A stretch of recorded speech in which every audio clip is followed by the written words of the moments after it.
Halo teman-teman, saya Alifah Nur Hasanah. Di sini saya akan menjelaskan penggunaan Mayop Accounting. Mayop Accounting merupakan paket komputer untuk mengolah data akuntansi yang berasal dari Australia. Saya akan menjelaskan penggunaan Mayop Accounting pada dua jenis perusahaan. Yang pertama perusahaan jasa dan yang kedua perusahaan dagang. Nah, yang pertama kali kita lakukan adalah melakukan setting awal. Yang pertama, buka aplikasi Mayop Accounting yang sudah terinstall di laptop. Kemudian setelah dibuka akan muncul tampilan Mayop Accounting seperti pada video. Yang pertama, kita klik create a new company file untuk menciptakan data perusahaan yang baru. Klik next, kemudian isikan nama perusahaan yang ingin kita buat. Misal saya buat jasa sewa ruangan. Kemudian bisa diisikan alamat, kemudian ada nomor telepon, email, dan sebagainya. Saya akan mencontohkan pembuatan perusahaan ini secara singkat, jadi kita lewati saja. Next, kemudian accounting information, saya mulainya tanggal tahun 2020. Kemudian last month of financial year atau akhir bulan pelaporannya saya pilih bulan Desember. Untuk conversion month-nya saya biasanya pilih bulan Februari. Number of counting periods-nya 12. Next. Kemudian pilih nomor 2 yang I will to import a list of account provided by accountant after I'm creating my company file. Kemudian company file. Nah, ini kita bisa menyimpan file Mayop jasa kita ini di folder yang kita inginkan. Next, comment center. Oke teman-teman, yang pertama kita ubah dulu format nilai mata uang di laptop kita. Caranya itu klik start, kemudian setting, kemudian pilih time and language. Nah, yang pertama sesuaikan dulu ya tanggalnya pada hari ini, yaitu tanggal 18. Kemudian kita ke region. Nah, pilih country region, kita pilih Indonesia. Maka nanti secara otomatis format nilai mata uang akan menggunakan rupiah. Kita buat perusahaan, maka akan langsung muncul tampilan utama Mayop Accounting seperti pada video, yang terdiri dari 8 menu utama. Ada accounts, banking, sales, time billing, purchase, payroll, inventory, dan card file. Nah, yang pertama kita lakukan setelah melakukan setting awal adalah kita membuat COA atau account list. Nah, account list yang disajikan ini adalah account yang disediakan langsung oleh Mayop Accounting, namun kita masih bisa mengeditnya. Caranya adalah kita klik 2 kali pada akun, kemudian kita isikan account number-nya, account name-nya, kemudian klik OK. Kita juga bisa menambahkan akun baru dengan mengklik tombol new. Kita isikan account type-nya, kemudian account number dan account name-nya. Jadi sebelumnya saya sudah membuat COA-nya terlebih dahulu. Ini adalah account list atau COA yang sudah saya buat sebelumnya. Cara pembuatannya pun juga hampir sama seperti yang sudah saya jelaskan sebelumnya, dengan mengklik tombol new untuk membuat akun baru atau klik pada akun yang ingin diganti namanya dan nomor akunnya. Next, selanjutnya adalah kita menuju ke link account. Caranya adalah klik setup, kemudian link account. Nah, di sini terdapat 4 menu link account. Yang pertama kita klik accounts and banking accounts.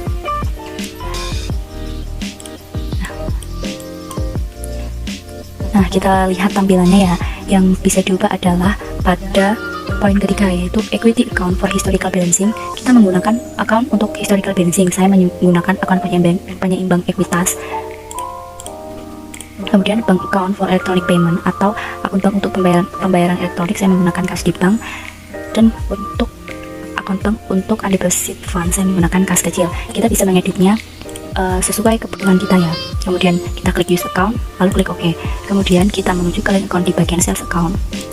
Nah, karena yang pertama saya membuat perusahaan jasa, jadi saya hanya mencetang 2 poin di atas. Yang pertama asset account untuk tracking receivable atau piutang jasa, kemudian bank account atau akun bank untuk customer receipts, itu saya menggunakan kas di bank.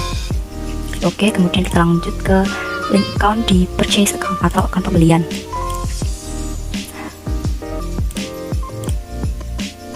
Nah, yang keempat ada payroll link account. Kalau saya bank account untuk pembayaran cash menggunakan akun kas di bank, untuk pembayaran cek juga menggunakan kas di bank, untuk pembayaran elektronik juga menggunakan kas di bank. Kemudian ada default employer expense account atau akun untuk pembayaran beban pegawai, saya menggunakan akun beban pegawai. Kemudian untuk beban gaji dan upah, saya menggunakan beban gaji dan upah, dan ada juga pajak atau default tax, saya menggunakan PPN keluaran. Oke teman-teman, selanjutnya kita mulai menuju menu cart file. Nah, menu cart file ini adalah menu yang kita gunakan untuk membuat data supplier, data customer, kemudian ada juga data employee. Kita buka cart file, kemudian kita klik cart list. Nah, yang pertama data customer, kita isikan customer kita. Caranya yaitu klik new, kemudian kita isikan nama, kemudian card ID, terus ada alamat beserta nomor teleponnya. Misal saya klik customernya Alifasport, kita isikan card ID-nya, kemudian alamat, saya alamatnya di klik OK, maka akan langsung muncul customer baru Alifasport. Saya delete ya. Nah, karena saya sudah menambahkan sekitar 5 customer yang akan digunakan dalam proses penginputan data akuntansi nanti. Kemudian di supplier, penggunaannya pun juga hampir sama, atau cara membuatnya pun juga sama, yaitu klik new, kemudian diisikan data-data supplier yang digunakan. Kemudian di bagian employee ini berisi nama-nama pegawai atau nama-nama karyawan di jasa yang saya operasikan ini. Kemudian personal ini saya menggunakan company atau perusahaan yang tidak termasuk sebagai customer saya dan tidak termasuk supplier saya. Oke, ya teman-teman, tahap selanjutnya kita menuju ke balances.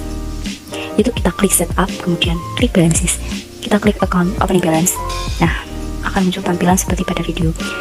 Nah, kita isikan saldo awal neraca di usaha jasa kita.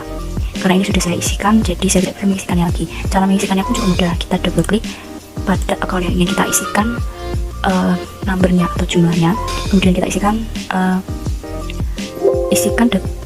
isikan nominal yang ingin kita masukkan. Nah, perlu kita garis bawahi ya teman-teman. Kita lihat di bagian bawah terdapat tulisan amount left to be allocated Rp0. Artinya neraca awal yang sudah saya isikan ini sudah seimbang gitu, karena tandanya terdapat Rp0, jadi tidak ada selisih gitu. Jadi semisal contoh saya isikan di utang bank sebesar 100.000, nah dia akan terdapat selisih 100.000. Jadi bisa dikatakan neraca yang saya isikan ini tidak seimbang atau terdapat selisih sebesar 100.000. Nah, jadi pastikan ketika ingin mengisi account opening balance ini harus seimbang ya, amount left-nya harus Rp0. Oke, selanjutnya kita ke bagian customer balance. Nah, kita isikan juga pada customer ini yaitu total account receivable atau saldo piutang.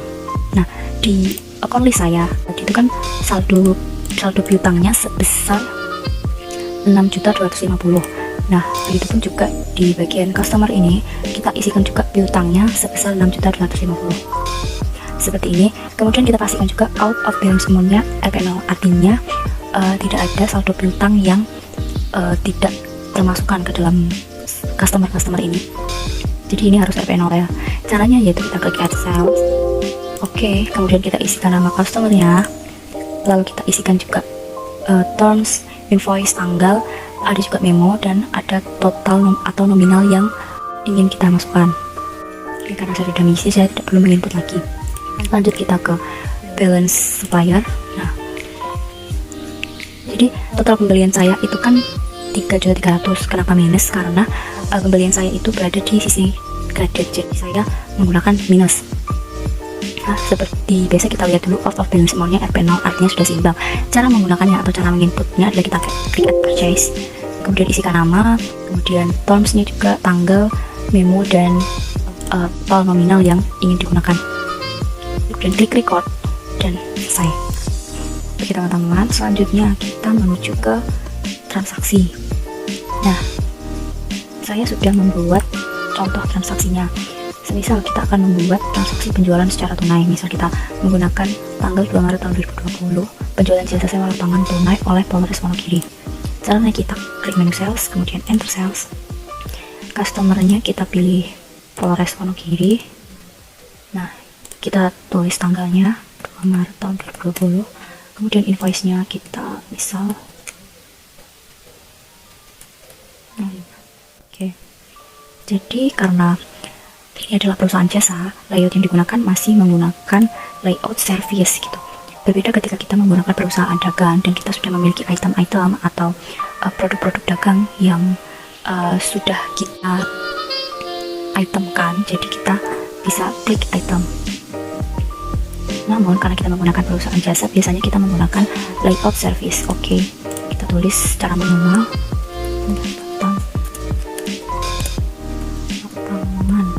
Nah, sebesar 1.500.000 menggunakan akun pendapatan jasa sewa lapangan. Karena transaksi ini dibayar tunai, jadi kita menggunakan pay today. Kita ketikkan 1.500.000. Nah, seperti ini. Kemudian kita klik record. Jadi karena saya sudah merecord sebelumnya, jadi tidak saya record. Nah, ini adalah jurnal yang ditampilkan. Seperti itu untuk transaksi penjualan secara tunai. Oke teman-teman, selanjutnya saya akan mencontohkan transaksi penjualan dibayar sebagian. Caranya masih sama, enter sales, kemudian kita lihat dulu ya transaksinya. Contohnya adalah penjualan jasa sewa dibayar sebagian, yaitu sebesar 1.500.000. Nah, kita misalkan customernya PSP Pegajas Sukoharjo, kemudian tanggalnya tanggal 6 April. Kita misalkan, kemudian tuliskan memonya.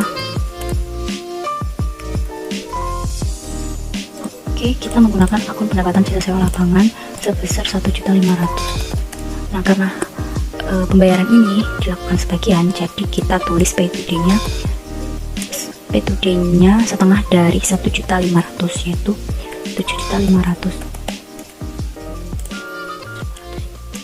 750. Nah, jadi pay today-nya 750. Artinya PSP Pegajas ini membeli jasa kita dan baru dibayar setengahnya. Kemudian kita record, Ctrl R. Nah, beginilah jurnal yang ditampilkan. Jadi kita masih punya piutang jasa dari PSP Pegajas Sukoharjo ini. Oke, selanjutnya kita menuju ke transaksi pembelian. Nah, yang pertama kita input pembelian secara tunai dengan mengklik enter purchase. Kita lihat dulu ya. Nah, semisal saya punya soal pembelian perlengkapan pada kas secara tunai sebesar 550.000.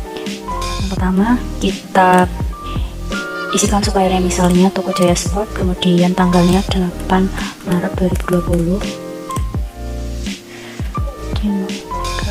Kemudian kita isikan deskripsinya, yaitu pembelian jaring bola dengan akun perlengkapan. Kemudian kita isikan nominalnya sebesar 550.000. Nah, hampir sama dengan penjualan tadi. Jadi ketika kita melakukan pembelian secara tunai, kita isikan pay today-nya sebesar setotal. Nah, seperti ini. Kemudian kita record seperti itu.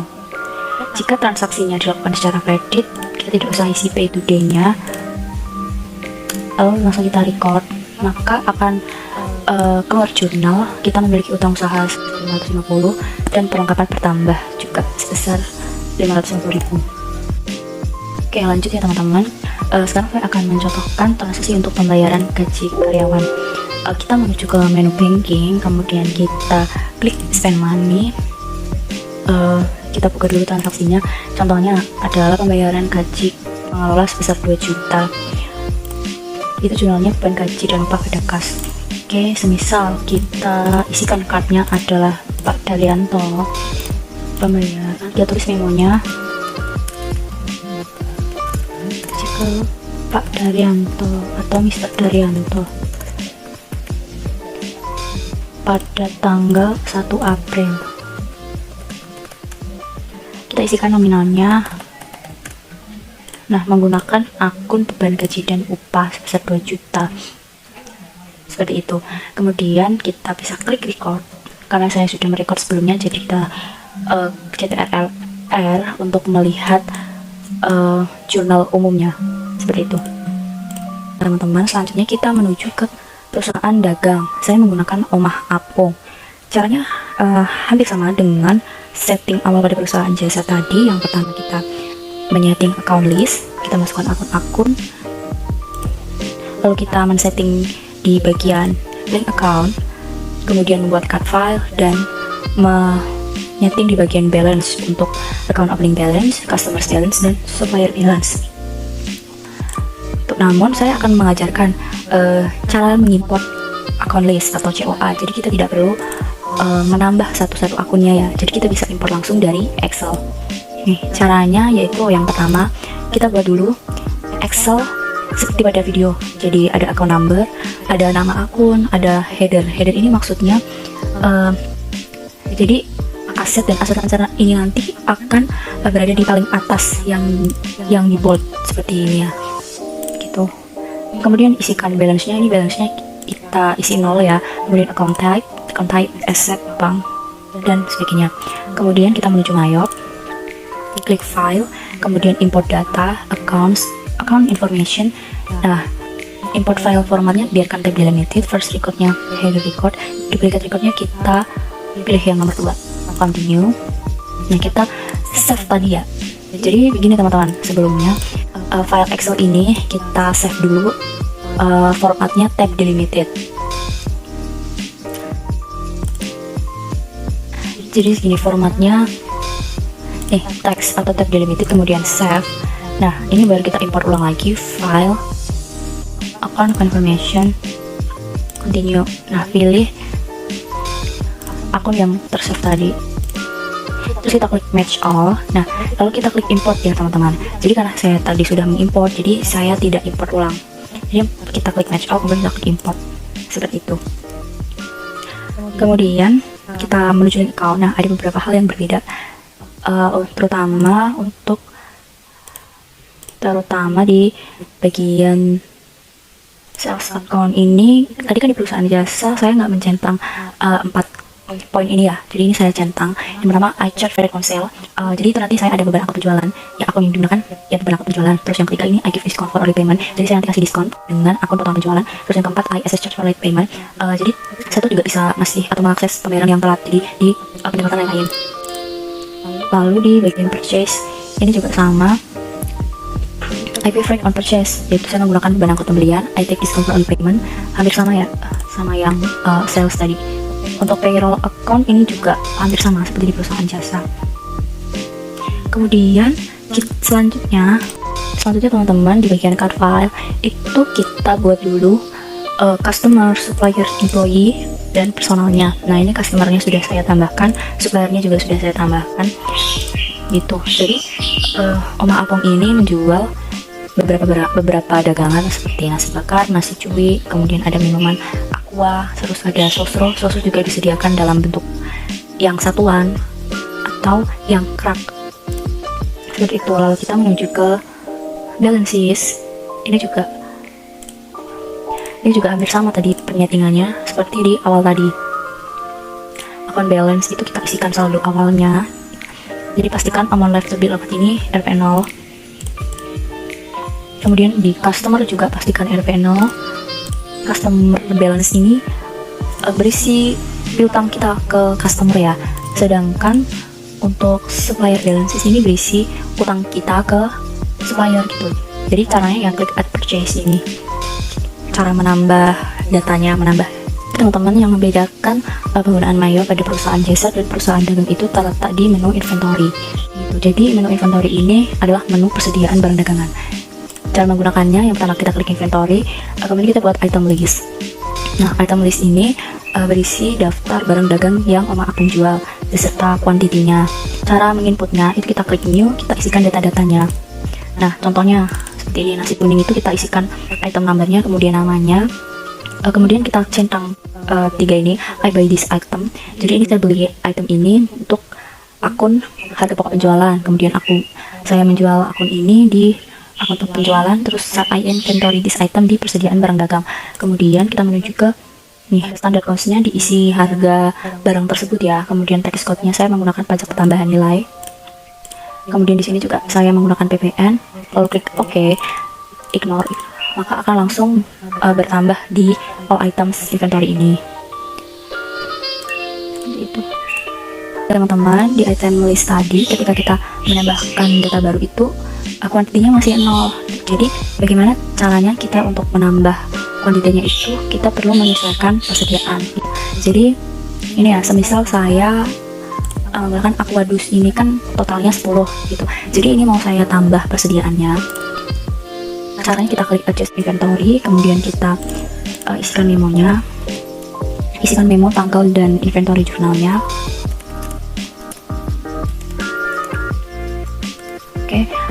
Oke, item numbernya saya menambah Aquadus. Awalnya kan ini 10 ya. Ini saya menambah kuantitinya jadi 10 juga. Nah, harga satu barang atau satu dus aqua ini sebesar 50.000. Jadi jika dikali 10 hasilnya 50.000. Di akun kita menggunakan akun persediaan barang dagang. Oke, sudah. Ini jurnalnya. Kemudian kita klik record. Oke, kita ke item list tadi ya. Kita cek tadi Aquadusnya bertambah sebesar 10. Yang tadinya totalnya hanya 10, sekarang menjadi 20. Teman-teman, selanjutnya saya akan memberikan contoh transaksi penjualan dan retur penjualan. Nah, yang pertama kita enter sales, tapi kita lihat dulu transaksinya ya. Jadi, semisal di tanggal 10 bulan Maret kita melakukan penjualan 2 dus aqua tunai. Saya misalkan supaya ini bapak surat, kemudian sheetnya kita isikan 2. Item number dus aqua tanggal 10 Maret. Oke, satu dus ini harganya 40. Seperti itu ya teman-teman. Nah, karena ini kemudian secara tunai kita isi pay to date-nya sebesar subtotal. Kemudian kita record. Kita record tanggal 10. Kemudian kita melakukan retur nih, tiba-tiba ada satu dus aqua yang rusak. Kita customer-nya bapak surat, kemudian kita isi -1 karena yang mau kita retur kan satu buah ya. Kemudian kita pilih itemsnya, returnya ini di tanggal 15 Maret.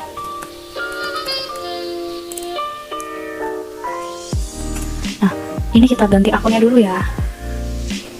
Kita isi harganya dulu, kemudian kita ganti akunnya dulu di sini. Nah, ini kita ganti ke akun retur penjualan.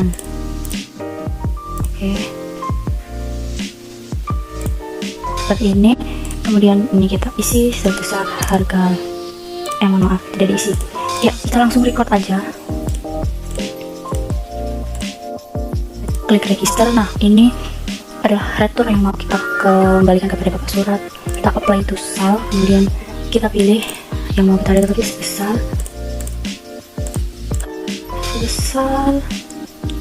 50.000. Boleh klik record. Seperti itu teman-teman. Oke teman-teman, untuk penjualan sebagian dan penjualan diterima di muka itu hampir sama caranya seperti di perusahaan jasa. Misal kita customer-nya Bapak Syarifuddin, kemudian kita isikan tanggalnya tanggal 16 April itu ya. Kemudian kita isi invoice-nya. Nah, semisal kita akan membeli 3 buah nasi bakar, harganya 3.000.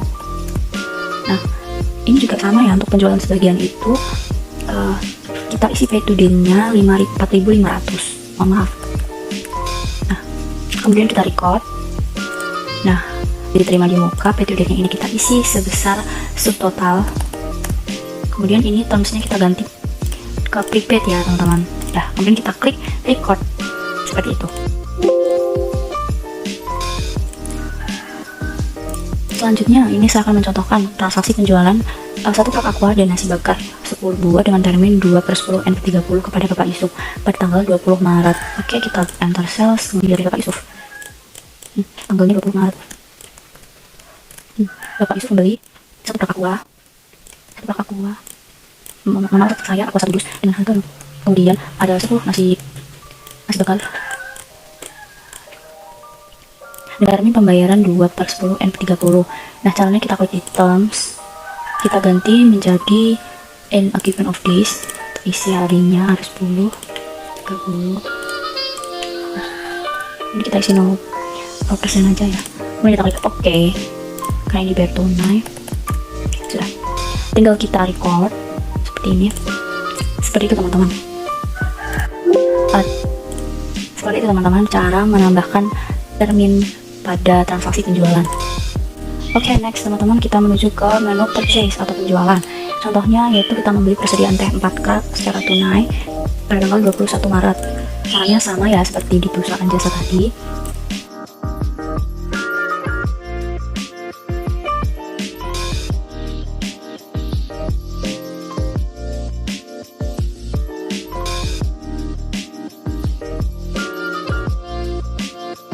Oke, kita record. Nah, ini nggak perlu saya record ya karena sudah saya record sebelumnya. Oke, teman-teman, selanjutnya itu retur pembelian 1 truk rusak. Jadi kan tadi kita membeli persediaan 4 truk ya tunai, namun di tanggal 22 ini kita melakukan retur pembelian sebanyak 1 truk. Caranya kita isikan suppliernya, kemudian tanggalnya. Nah, kita isi minus 1 ya karena kita mau melakukan retur sebanyak 1, mengembalikan 1. Teman-teman, kita klik di bagian sini ya. Nah, untuk hasil this item ini kita ganti ke retur penjualan karena di retur pembelian. Retur pembelian karena kita mau melakukan retur penjualan. Seperti itu. Kita cek jurnalnya. Kemudian kita record. Kita cek register. Sosok 180.000 kurang ini. Nah, itu ini ya yang tadi kita beli 1 krek, kemudian ini ya tadi 1 sosok yang R13, kemudian kita apply to purchase kan, kemudian record ya, seperti itu teman-teman. Oke teman-teman, kita lanjut ke transaksi selanjutnya ya. Transaksinya masih ke transaksi penjualan, yaitu menjual nasi kuning 3 buah, nasi bakar 4 buah, aqua 1, teh botol 1 tunai kepada Ibu Martini. Jadi kita pilih customernya, kemudian